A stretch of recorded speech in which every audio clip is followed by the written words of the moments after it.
พี่น้องเปิดคลิปมากับมาพบมาพ่อกับซ่องมนบ้านนาคือเก่าพี่น้องคลิปนี้มนบ้านนาก็ยืนอยู่ที่ท่าเรือมหาชัยจะมาเก็บภาพบรรยากาศให้พี่น้องได้เบิ่งได้ชมบรรยากาศอยู่ที่ท่าเรือมหาชัยไปพี่น้องไปเบิ่งคลิปนำกันก่อนจะเบิ่งคลิปก็ซอยกดไลค์กดแชร์กดSubscribeนำเด้อพี่น้องเพื่อเป็นกำลังใจให้มนต์บ้านนาทำคลิปทำช่องต่อไปทักทายสบายดีและสวัสดีพี่น้องวัดสุขุสุคนยินดีต้อนรับเขามาเบิ่งเขามาชมทางช่อง YouTube มนต์บ้านนาคือเก่าคลิปนี้ก็มาเก็บภาพบรรยากาศอยู่ที่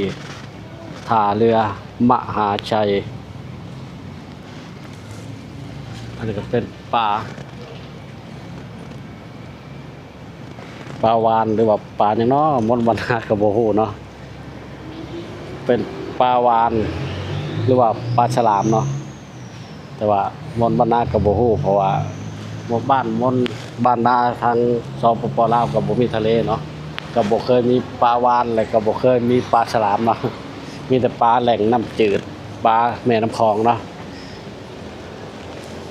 ตอนนี้ก็อยู่ที่ท่าเรือมหาชัย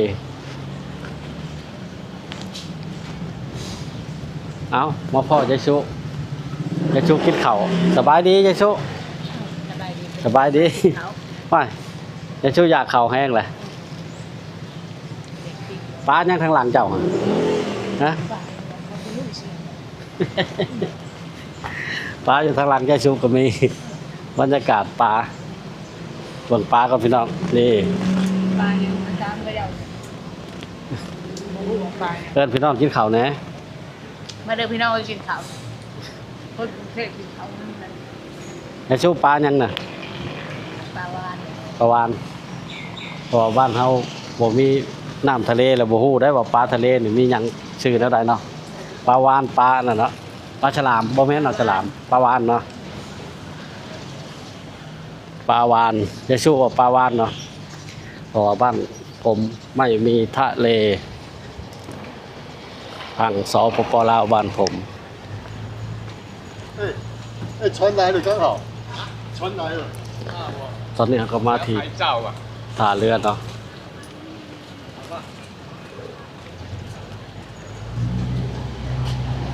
นักท่องเที่ยวผมจะ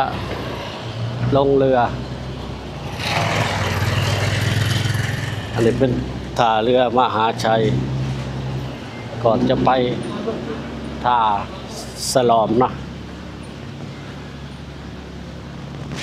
อันนี้เป็นป้าย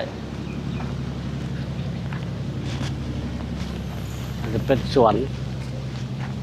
ยอดย่อมข้างศาลเจ้าพ่อหลักเมืองสมุทรสาครตอนนี้มนต์บ้านนากับพาพี่น้องมาเบิ่งบรรยากาศที่ท่าเรือเนาะเก็บภาพบรรยากาศที่ท่าเรือให้พี่น้องได้เบิ่งได้ชม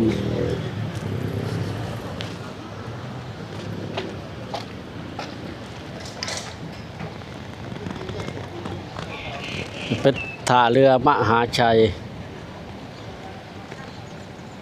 ผู้คนก็จะรอขึ้นเรือหรือลงเรือผมก็ไม่รู้นะ เพราะว่าภาษาบ้านผมถ้าเรือเขามาเทียบท่าแบบนี้เนาะมนต์บ้านนาที่อธิบายเนาะอธิบายให้พี่น้อง FC พังเนาะถ้าอยู่บ้านผมอยู่ฝั่งลาวสิเอิ้นแบบใดก็ได้เนาะขึ้นเรือลงเรือก็ความหมายก็สิเข้าใจเนาะภาษาลาวเนาะแต่ว่าพี่น้องภาษาไทยคนไทยเฮาเพิ่นสิว่าแบบใดเนาะมนต์บ้านนาก็เคยพูดว่าถ้า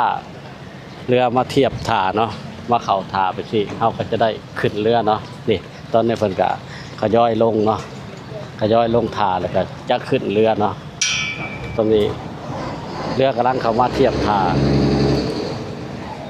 เรือก็จะ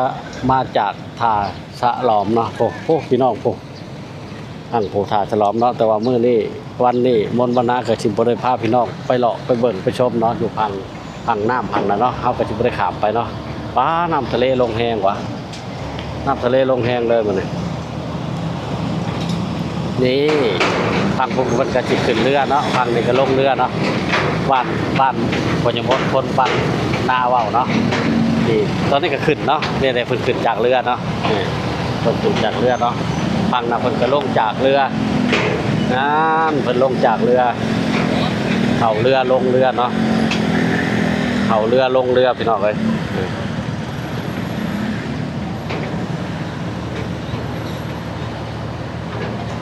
เก็บภาพบรรยากาศที่ท่าเรือมหาชัยตอนนี้ผู้คนกะขึ้นเรือลงเรือเนาะ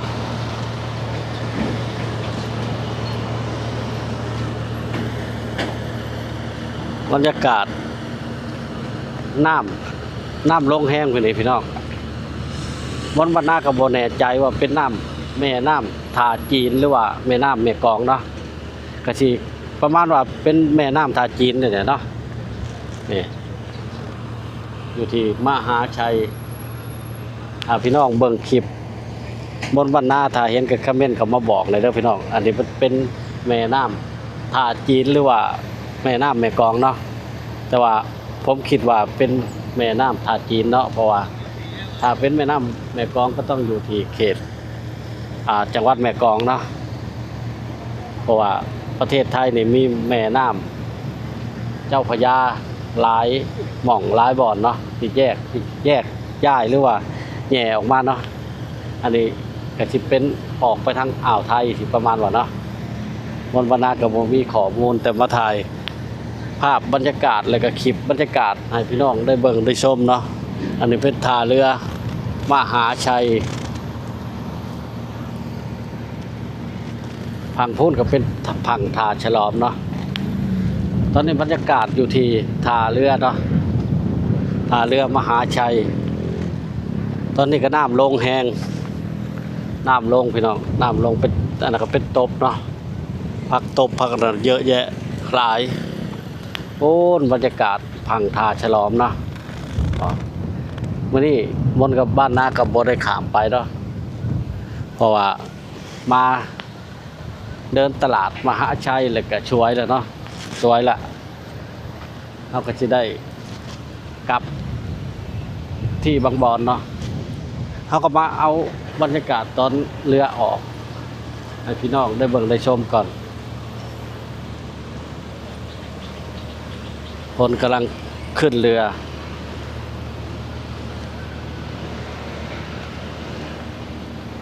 นี่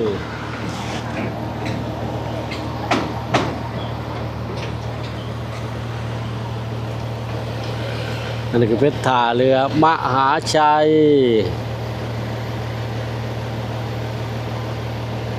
ท่าเรือมหาชัย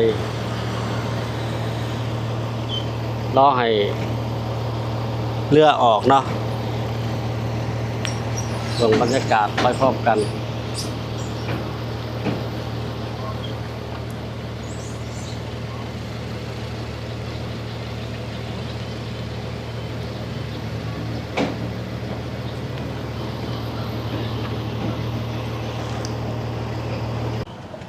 ตอนนี้เรือกำลังออกจากท่าเรือกำลังออกจากท่าเรือมหาชัยเพื่อจะข้ามภาคไปที่ท่าฉลอม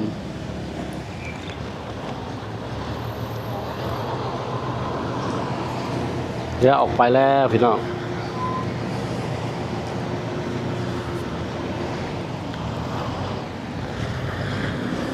เรือออกไปแล้วเพื่อจะข้ามภาคไปที่ท่าเรือท่าฉลอมบรรยากาศที่แม่น้ำท่าจีนนะ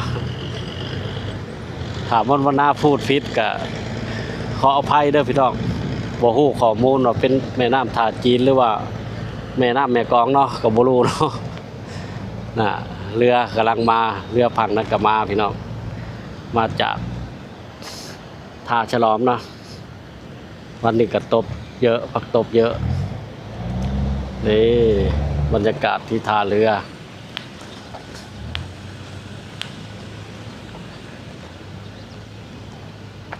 บรรยากาศที่ท่าเรือมหาชัยเมืองมหาชัยจังหวัดสมุทรสาคร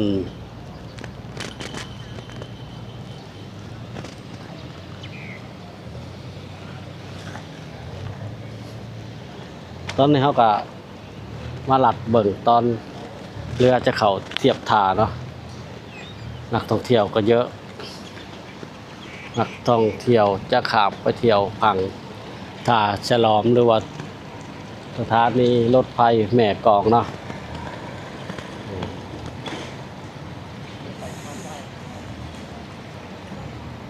ท่าเรือมหาชัย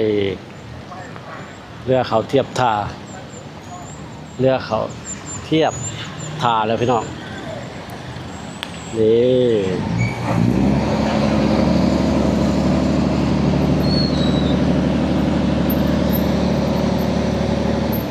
เรือเขาเทียบท่าเพราะว่าเป็นรถมอไซค์เนาะรถมอไซค์ก็ข้ามภาคได้เนาะค่าโดยสารก็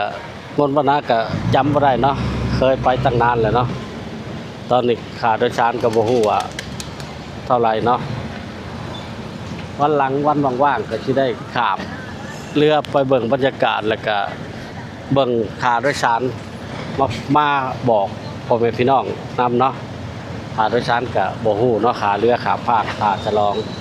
ไปมาค่าเรือมหาชัยเนาะข้ามไปข้ามมานี่แหละเนาะนี่บรรยากาศขึ้นจากเรือเนาะ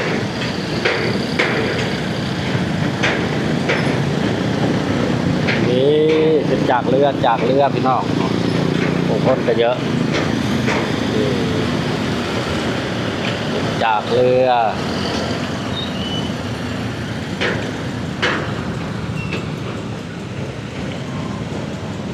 เอาพี่น้องมาถึงนี่มนต์บรรณาก็สิได้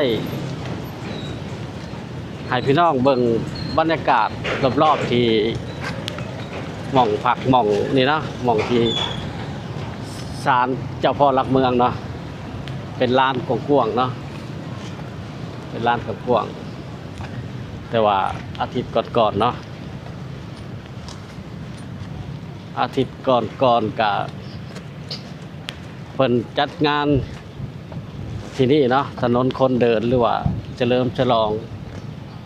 ศาลเจ้าพ่อหลักเมืองประจำปีเนาะมนต์บรรณากับบได้มาถ่ายเนาะเพราะว่าถือเวลาทำงานเนาะในการเหตุงานเนาะนี่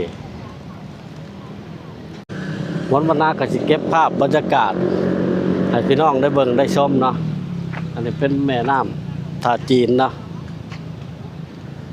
ถ้าจำบ่ผิดก็สิเป็นแม่น้ำท่าจีนเนาะ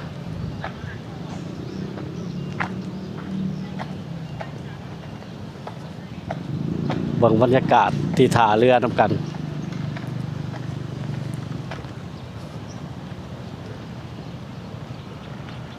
พี่น้องมาถึงนี่ก็จะได้ขอปิดคลิปไว้ก่อนถ้ามักก็กดไลค์ถ้าชอบก็กดแชร์กดSubscribeนำเด้อพี่น้องจะบ่พลาดคลิปใหม่ๆให้พี่น้องได้เบิ่งได้ชมไปแล้วพี่น้องพบกันใหม่คลิปหน้าบ๊ายบาย